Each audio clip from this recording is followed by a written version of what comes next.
incredible. And Byron joins us on the roundtable now. But George, this was really one of the defining moments of the 20th century.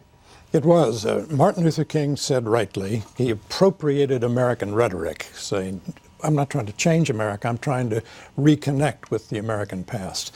And in that sense, he did a wonderful job. Well, you know, the whole idea of forming a more perfect union.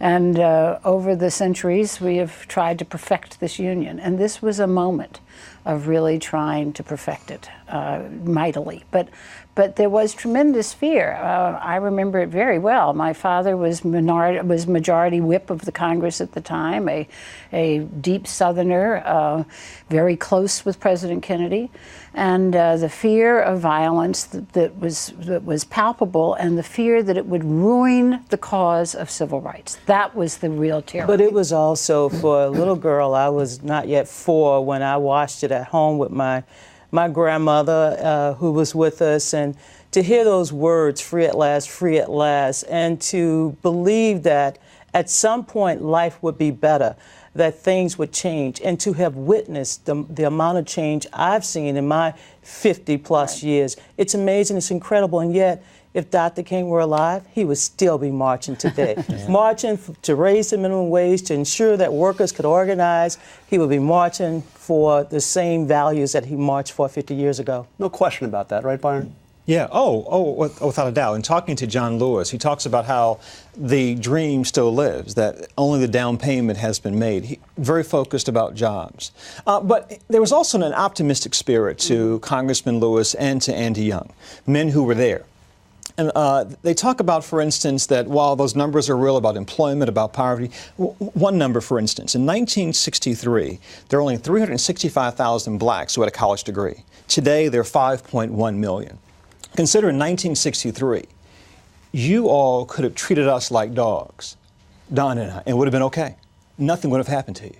Well, that's changed in America. And so for those men who were there, who bled, they see tremendous progress. And they're right. They're right. I mean, you know, having grown up in the Deep South in the era of Jim Crow, the difference is dramatic. And the fact that Andy Young was mayor of Atlanta and John Lewis is a member of Congress from Georgia is a great testament to the fact that when you do something like pass a voting rights bill, that it makes a difference, which is why, at the moment, what's going on about voting rights is downright evil, because it is something that really needs to keep going forward, not backward. You know, we remember that day for the speech and for the size of the crowds and the peacefulness of it.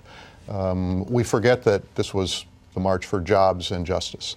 When Life magazine did its cover after this, they didn't put Martin Luther King on the cover, they put Randolph and Bayard Rustin on the cover. And there has been tremendous progress, there's no question about that, in all the ways that we are talking about. But the persistence of the gap between white wealth and black wealth, white income, black income, is something that has stayed almost constant for the last 2 decades. But the gaps to which you refer were foreshadowed by something that happened 8 months after the march. 8 months after that, a young social scientist from Harvard working in the Labor Department published a report. His name was Daniel Patrick Moynihan. He said there's a crisis in African-American community because 24% of African-American children are born to unmarried women. Today it's tripled, 72%. And that, not an absence of rights, is surely the biggest impediment.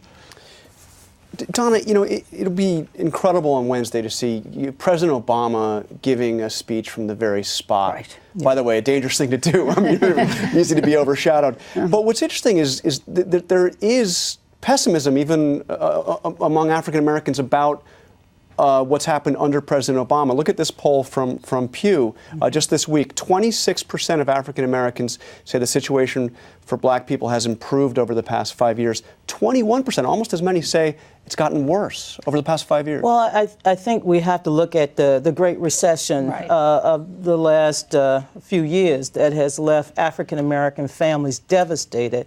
Black wealth has dropped even more because of the deepness of the recession. And the fact that black unemployment is still in double digits while overall unemployment continues to inch down. There are critical issues that the African-American community must continue to address.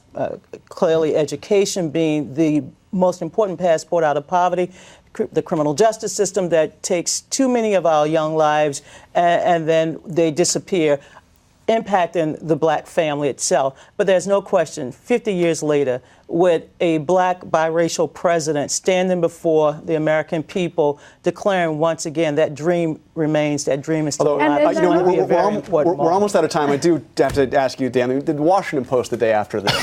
Let's take a look. This was the front page of the Washington Post the day after the march. There are a few words you will not see on that entire front page. One of them is Martin Luther King, and another is I have a dream. They missed the lead. We blew the story. We missed the story. We blew the story. I looked at the New York Times front page the other day from that day after, and they had the whole thing right there on the front page, and we didn't. But I think part of it was there was an obsession about the violence issue. Yes. And King was the last speaker, and we know sometimes the last speaker gets ignored when they shouldn't be. And, if you don't change signals at the right moment, you look bad by history's mark. And John Lewis is forever grateful that King was the last speaker. Having to speak after that would have been too much. We are out of time.